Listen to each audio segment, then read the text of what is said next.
2005, and I'm working for a big publishing company, and I'm bringing in a nice salary, and I have this beautiful little sports car. You can't really see it.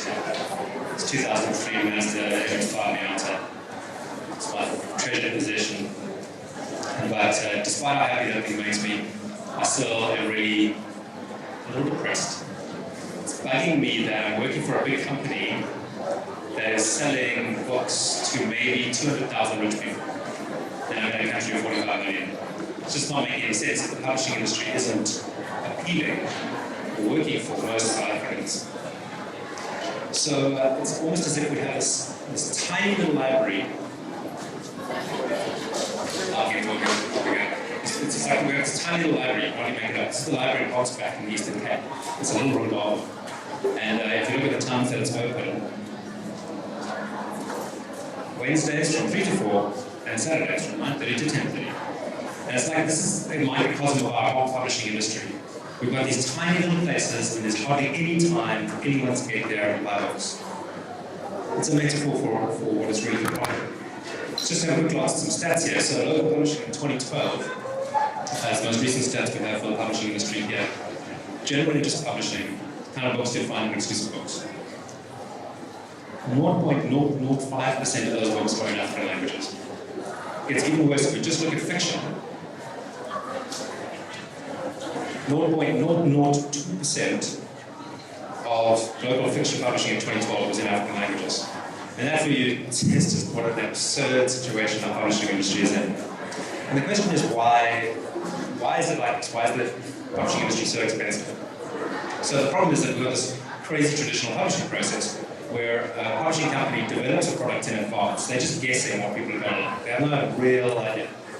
And then they manufacture it essentially in thousands of copies, and they have to warehouse it and ship it all over the place. And if they manage to get some books in big expensive retail stores, then maybe the store will sell some copies, and then all the unsold stuff will just get shipped back to the publisher. When I used to work for exclusive books, every month we would sit in the back room and tear the covers off books because the publisher just wanted the covers back to prove that we hadn't sold them.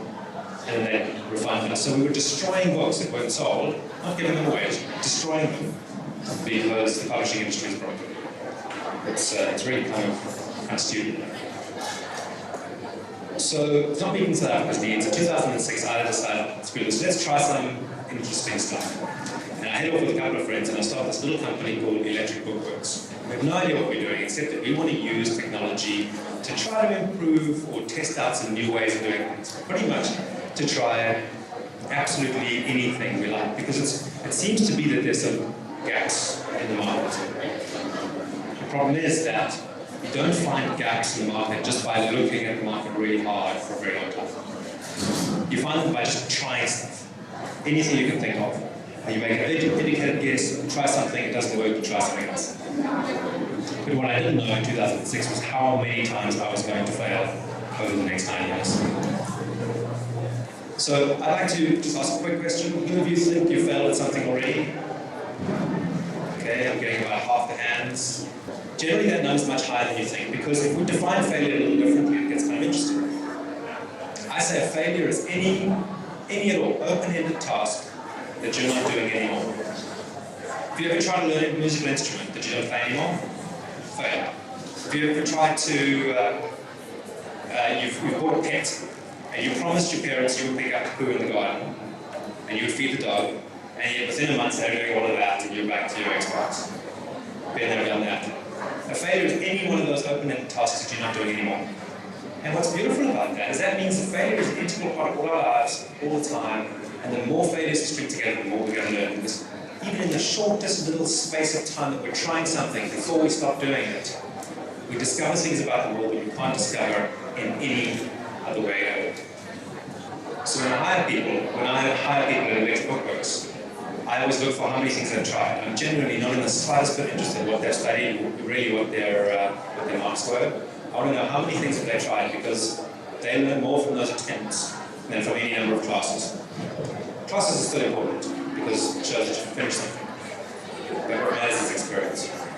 So I'll tell you a little bit about some of the things I've tried and where it's led me to today. The first thing is a story that I have never told publicly, because it's excruciatingly embarrassing. But because I'm at UCT, I feel it's time that I owned up and told the story. So it's 2006, it's 1996, sorry, it's 20 years ago. It's a long time ago. And I'm here at campus, and I started the Amnesty International branch on campus, Amnesty International team.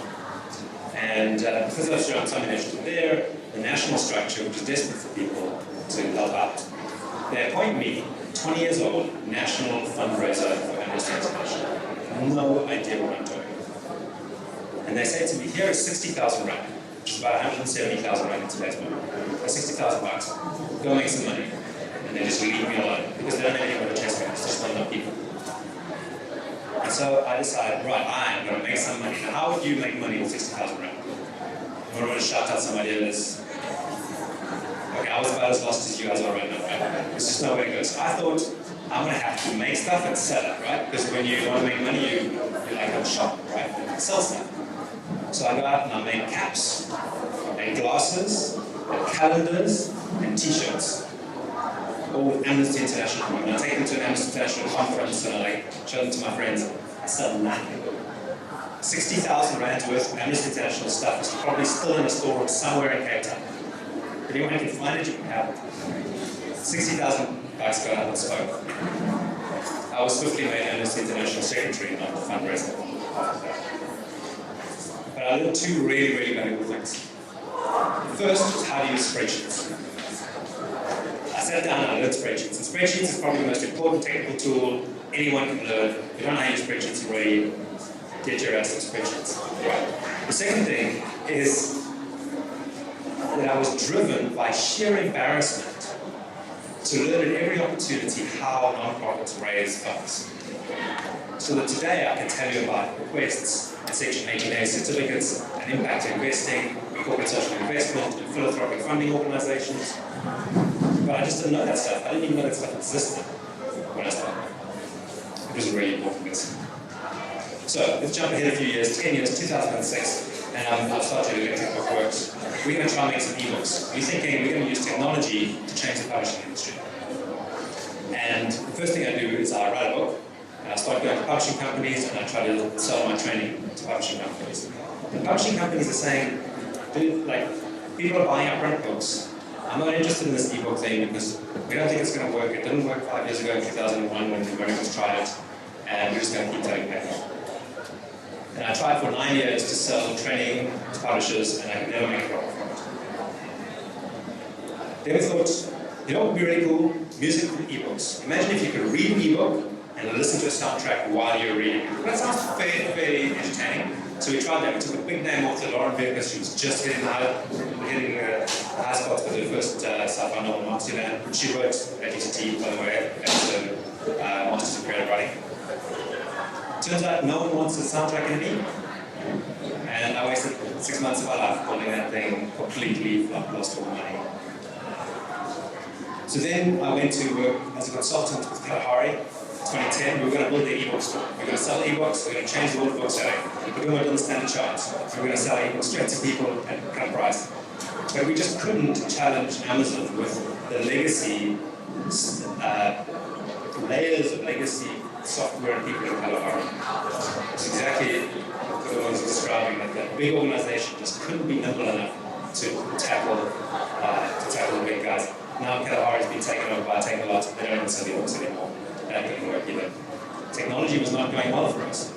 So the way I actually pay my salaries, I sell nursing textbooks. We publish and sell nursing textbooks. We decided to build a website where nurses could take exams. They were earning certificates.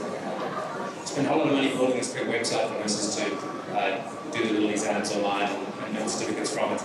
We found only 1 in 10 nurses who bought our books did the online exam. The rest all chose to do it on paper. Again, just didn't work. Nurses just couldn't find time to computer. They work in a hospital. They don't have time to sit down at a desk and do an exam. They don't have computers of their own. Again, we learned technology wasn't actually solving our problems. What we needed to find was something called an intermediate technology. This is an amazing term, but it's really, really important for us in South Africa. It was introduced by a guy called E.F. Schumacher in the 50s. He wrote this amazing book called Small is Beautiful. You can read Small is Beautiful by E.F. Schumacher, and your life will be better. And he talks about intermediate technology, which is any technology that is not as advanced as the first world is introducing, but it's better than the poorer are used to right now. In other words, it's quite a humble attempt to improve technology without shooting the lights out. Because that's the only kind of technology that can really work today. I needed to find something like that. And in 2008, I thought I might have an idea. It's on the slide, maybe you can see when we do the video later, is that I found that there are photocopy shops everywhere. There are photocopy shops in tiny cities and villages and townships and rural outposts near farms all around Africa. And I thought, imagine if we could get those photocopy shops printing books out for people on demand. Customer walks into the copy shop, says, I need a copy of this textbook, and they just print it out on the photocopier right there. I mean, all of us have been to varsity and at some stage photocopied out of the textbook. We could get the manager of a copy shop to just use the website, Paperweight, to print books out. Really nice and easy. And so that's what we set up. We built this website where any photocopy shop could sign up. This is all called Paperight. We did some marketing work on campus. Most of our work that we were doing was all kinds of schemes, trying to get publishers to allow us to sell their books in this way, allow us to sell books in the print centres on and around campuses. We could actually cut 40% off the price of the textbook, because the way the textbook supply chain works is that 70% of it is logistics, printing, and retail. We can replace all of that to the copy shop prints out and cut the price of the textbook by 40%. So it really seemed like a winning idea. But last month we shut it down. Paperweight lasted 3 years, 7 million rand in box shuttlers money in the market, and that's all over. Because we couldn't get the big guys, the big publishers, to work with us. And again, I'm so glad we're talking on the same stage, because it's exactly what you were talking about. The big players aren't able to be part of the small, niche, progressive, disruptive innovations that we need to have. Essentially, we need a way to just replace them rather than work with them. So we're stuck in this book world where books just don't sell.